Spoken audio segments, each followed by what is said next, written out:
घटना पिछली सदी के छठे दशक की है। तब का वृंदावन आज जैसा एक बड़ा नगर नहीं, बल्कि एक छोटा सा कस्बा था। बांके बिहारी मंदिर के आसपास सिमटा हुआ।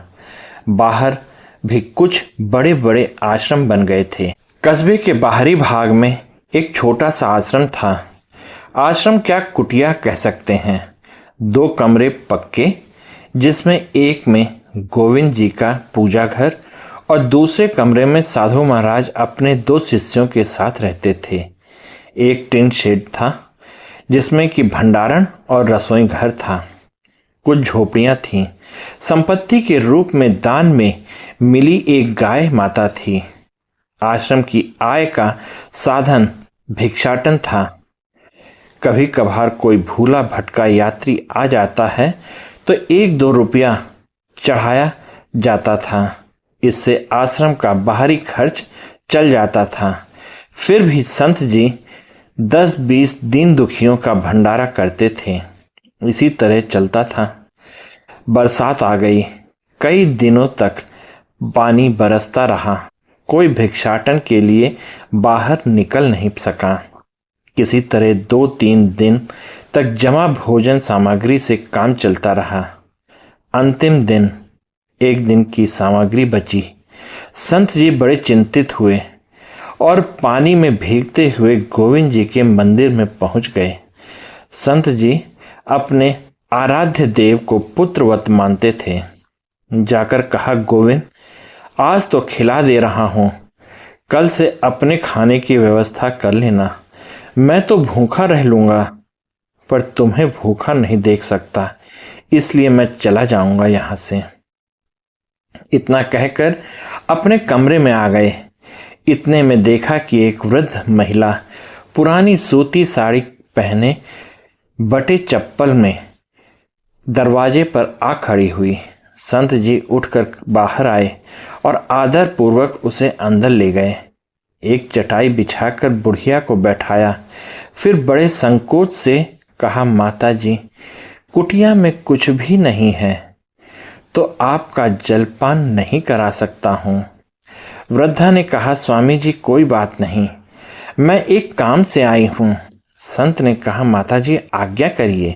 अब वृद्धा ने आंचल खोलकर एक मुड़ा तोड़ा 2 रुपए का नोट निकाला और कहा कि मैं कल से इसे लेकर आश्रम आश्रम घूम रही थी कि कोई मेरे 2 रुपए अपने भंडारे के लिए ले लें, परंतु सबने दुत्कार कर भगा दिया।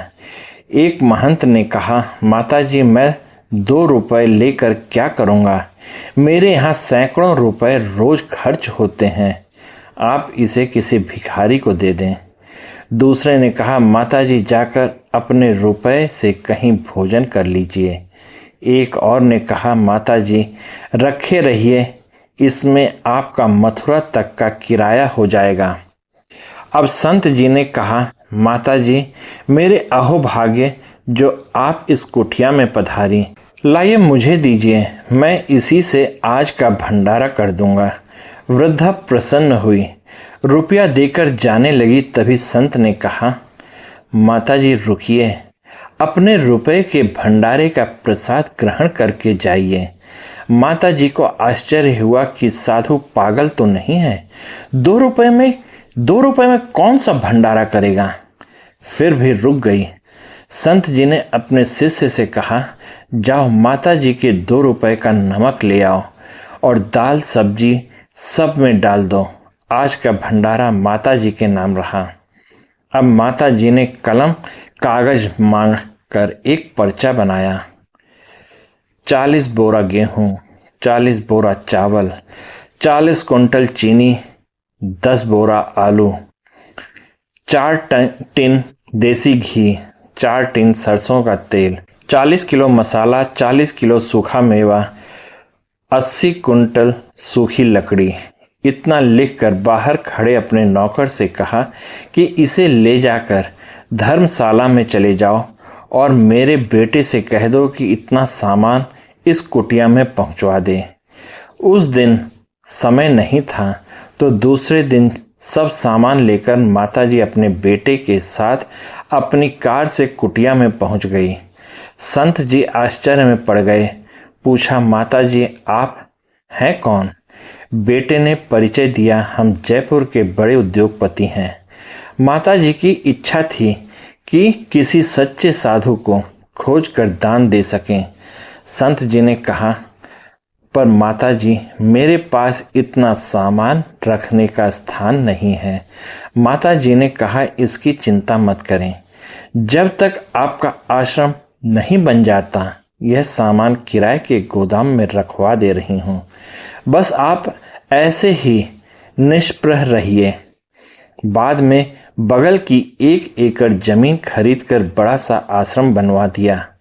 आज वह एक बड़ा सा आश्रम में है। संत जी नहीं रहे, दूसरी तीसरी पीढ़ी चल रही है।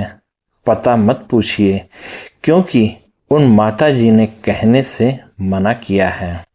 तो दोस्तों, ऐसे हैं हमारे गोविंद जी, जो कि जब साधु ने कहा कि मैं तो भूखा रह लूँगा पर आपको भूखा नहीं देख सकता, इसलिए मैं यह आश्रम छोड़कर चला जाऊँगा, तब उन्होंने अपने भक्त को कैसे वो भूखा देख सकते थे, इसलिए उन्होंने तुरंत उसकी व्यवस्था की।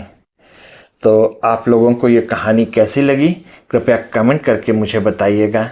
साथ ही आप लोग इस कहानी में मेरे साथ बने रहें, इसके लिए बहुत बहुत धन्यवाद। जय हिंद और राधे राधे।